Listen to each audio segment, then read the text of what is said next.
Assalamualaikum warahmatullahi wabarakatuh.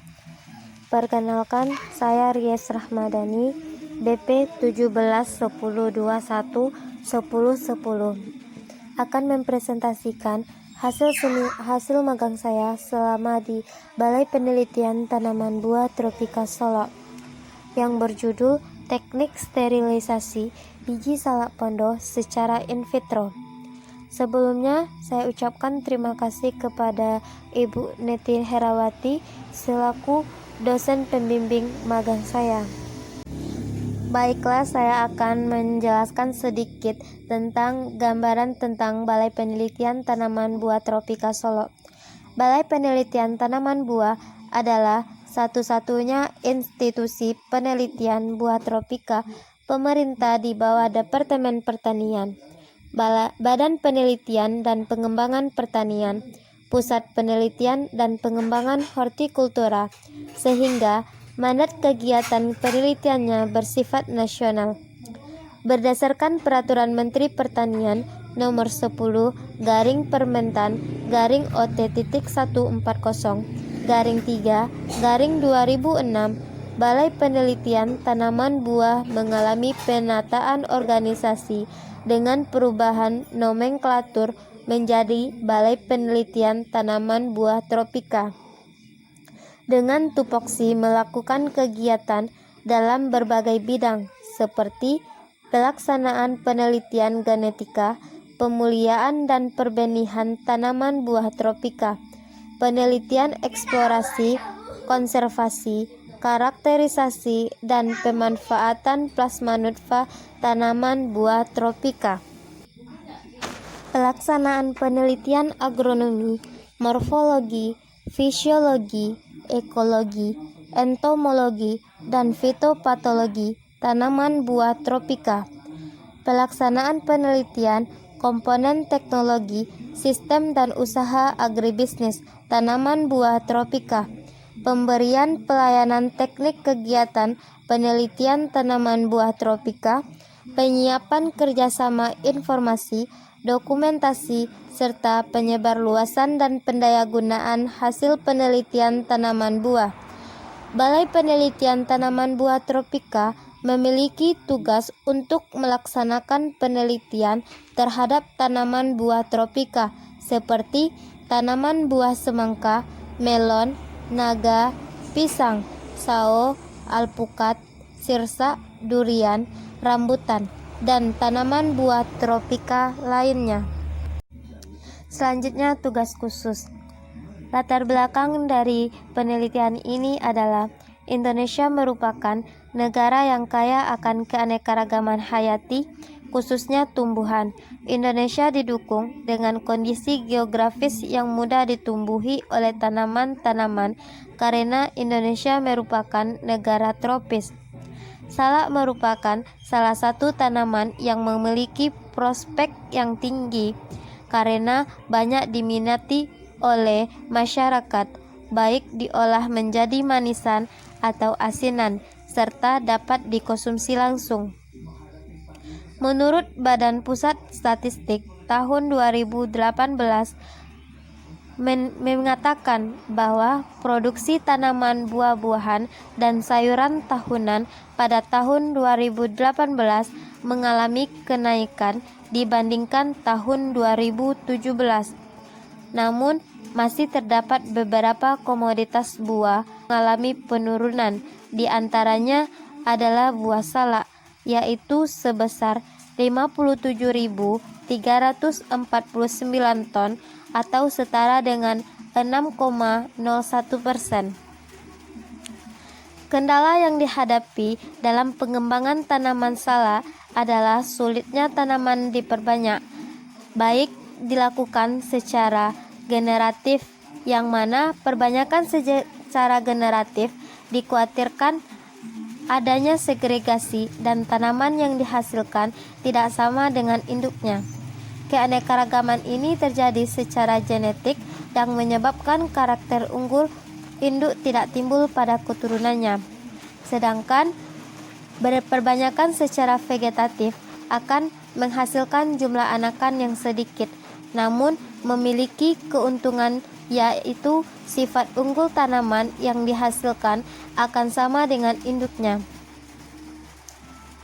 Maka dari itu diperlukan suatu teknik pengembangan salak melalui teknik perbanyakan in vitro.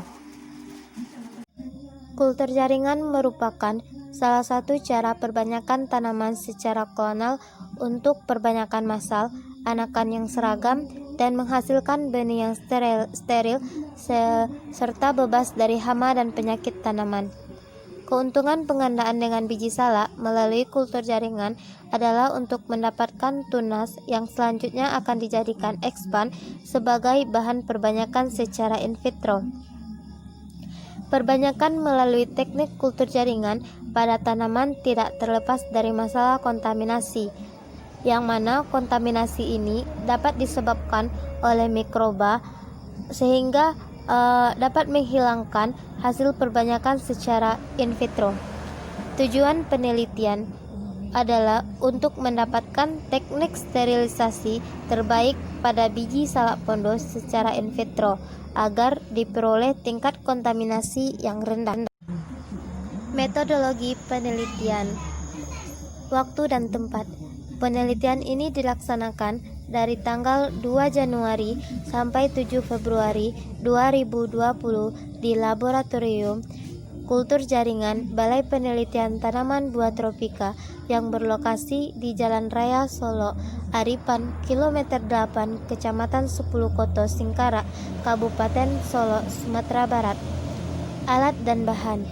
Alat yang digunakan adalah laminar air flow cabinet, lemari pendingin, microwave, timbangan analitik, pipet pasteur, pipet tetes, oven, Erlenmeyer berbagai ukuran, pengaduk gelas, botol kultur, gelas ukur, petri dish, plastik bening, karet gelang, autoklaf, bunsen, korek api, hand sprayer, kertas pH meter, kamera, kertas label, pisau, dan alat tulis. Sedangkan bahan yang digunakan adalah biji salak pondo, aquades, media MS, sukrosa, alkohol 96%, alkohol 70%, fungisida, HCl 0,1N, NaOH 0,1N, aquades steril, NaClO, dan gelsan. Metode penelitian. Penelitian ini menggunakan rancangan acak lengkap dengan 4 perlakuan dan 3 ulangan sehingga didapatkan 12 satuan percobaan. Dan setiap ulangan terdapat 5 sampel, yang mana perlakuannya itu perlakuan pertama yaitu NaClO selama 15 menit, perlakuan kedua NaClO ditambah alkohol 96% selama 15 menit, perlakuan 3 NaClO ditambah alkohol 70% selama 15 menit, dan perlakuan 4 NaClO ditambah fungisida selama 15 menit.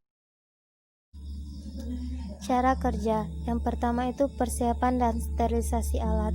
Semua alat yang kita gunakan disterilisasi di dalam autoklav. Sebelumnya kita cuci dengan sanglet, kemudian kita bilas dengan air bersih, dan kemudian kita autoklav dengan suhu 121 derajat Celcius dengan tekanan 15 PSI selama 15 menit. Kemudian setelah itu kita lakukan sterilisasi ruang kerja dengan menggunakan alkohol 96%. Selanjutnya itu pembuatan media. Media yang kita gunakan dalam penelitian ini yaitu media MS. Itu caranya. Pertama kita pipet 10 ml larutan stok nitratos, sulfatos, holidos, PBMO, EDTA, dan vitamin. Kemudian kita tambahkan sukrosa 20 gram per liter dan kita masukkan ke dalam labu ukur ukuran 1 liter sambil diaduk menggunakan magnetik spiral. Kemudian media dicukupkan volumenya mencapai 1 liter dengan menambahkan aquades dan diukur pH-nya. Pengaturan pH dilakukan dengan penambahan beberapa tetes NaOH dengan konsentrasi 0,1 jika terlalu masam, dan penambahan HCl dengan konsentrasi 0,1 jika terlalu basah. Selanjutnya kita tambahkan gelsan 2 gram per liter ke dalam media sebagai bahan pemadat. Media dipanaskan menggunakan microwave sampai mendidih dan dituangkan ke dalam botol kultur dengan volume sekitar 16 ml per botol. Botol kultur kemudian kita tutup dengan plastik dan diikat menggunakan karat gelang dan diberi label sesuai perlakuan.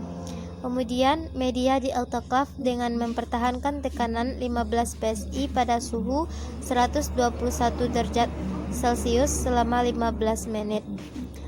Setelah itu diberi pelabelan dan disimpan di dalam ruang kultur. Yang selanjutnya itu sterilisasi expand.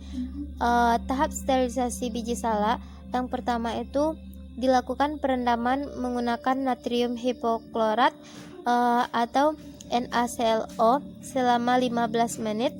Yang kedua, perendaman dengan NaClO ditambah alkohol 96% selama 15 menit. Kemudian perendaman dengan NaClO ditambah alkohol 70% selama 15 menit. Yang terakhir itu perendaman dengan NaClO ditambah dengan larutan fungisida selama 15 menit. Kemudian expand siap ditanam. Kegiatan penanaman expand dilakukan di dalam laminar. Botol kultur, alat tanam, bunsen dan peralatan lainnya disemprot dengan alkohol 96% sebelum dimasukkan ke dalam laminar. Kemudian ekstrak yang digunakan ialah berasal dari biji. Kemudian biji ditanam dalam botol kultur yang telah berisi media MS0 sesuai perlakuan. Kemudian botol ditutup dengan menggunakan plastik dan diikat dengan karet gelang. Botol-botol kultur diinkubasi dalam ruang tumbuh, kemudian diamati sekali dalam 3 hari. Untuk parameter pengamatan yaitu yang pertama yaitu persentase kontaminasi dan yang kedua waktu mulai kontaminasi. Hasil dan pembahasan. Berdasarkan hasil pengamatan yang dilakukan di Laboratorium Plasma Nutfa Balai Penelitian Tanaman Buah Tropika Solo, diketahui persentase kontaminasi expand dan waktu kontaminasi dapat dilihat pada tabel yang disajikan. Berdasarkan tabel tersebut, dijelaskan bahwa pemberian beberapa perlakuan terhadap jumlah kontaminasi dan waktu kontaminasi biji salak pondok menunjukkan hasil yang tidak berbeda nyata. Perlakuan yang paling tinggi tingkat kontaminasinya terdapat pada perlakuan keempat, yaitu pada perlakuan NaClO ditambah fungisida. Di antara keempat perlakuan yang paling rendah persentase tingkat kontaminasinya terdapat pada perlakuan 1, yaitu NaClO. Hal ini dikarenakan NaClO bersifat antiseptik yang dapat membunuh dan mematikan bakteri dan jamur serta mengandung senyawa hipoklorit yang dapat menekan terjadinya bakteri dan jamur serta mikroorganisme lainnya.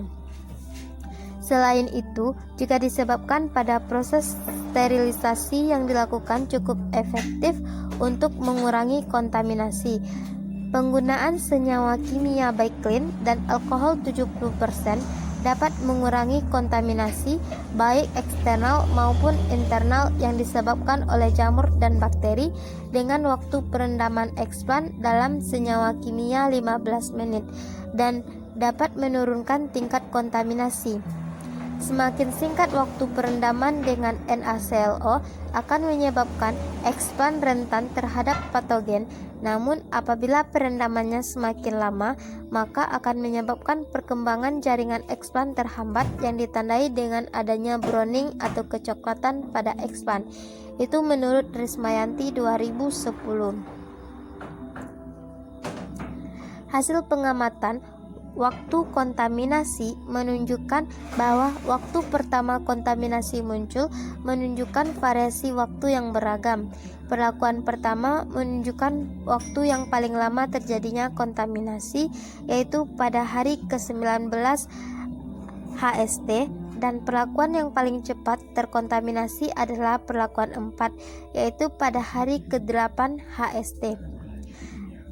Pengamatan terhadap sumber kontaminasi pada penelitian ini menunjukkan bahwa sumber kontaminan pada media dan ekspan disebabkan oleh bakteri dan jamur.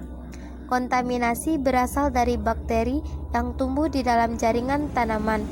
Tingginya kontaminasi yang didapatkan menunjukkan bahwa lamanya perendaman dalam fungisida yang dilanjutkan dengan perendaman dalam larutan NaClO yang digunakan belum efektif membunuh agensia penyebab kontaminasi seperti bakteri dan jamur.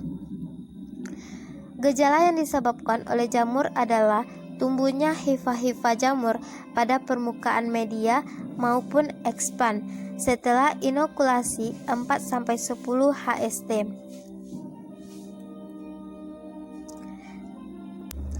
Kontaminasi pada ekspan biji salak pondo juga disebabkan oleh bakteri. Pada ekspan terlihat lender berwarna merah muda, sebagian lagi melekat pada media yang membentuk gumpalan yang basah. Penyebab kontaminasi juga dipengaruhi oleh tidak kuatnya plastik yang diikat dengan karet pada botol. Kontaminasi pada media kultur maupun ekspan tanaman yang ditanam juga disebabkan oleh kondisi yang tidak aseptik. Kesimpulan. Yang pertama, berdasarkan dari kegiatan magang yang telah dilakukan, dapat disimpulkan bahwa di Balitbu tropika terdapat banyak penelitian mengenai buah tropika, baik di bidang agronomi, pemuliaan, maupun hama, penyakit, dan pasca panen. Yang kedua, berdasarkan penelitian yang telah dilakukan, dapat disimpulkan bahwa dari semua perlakuan tidak ada pengaruh yang nyata terhadap sterilisasi biji salak pondo secara in vitro. Sekian, terima kasih. Wassalamualaikum warahmatullahi wabarakatuh.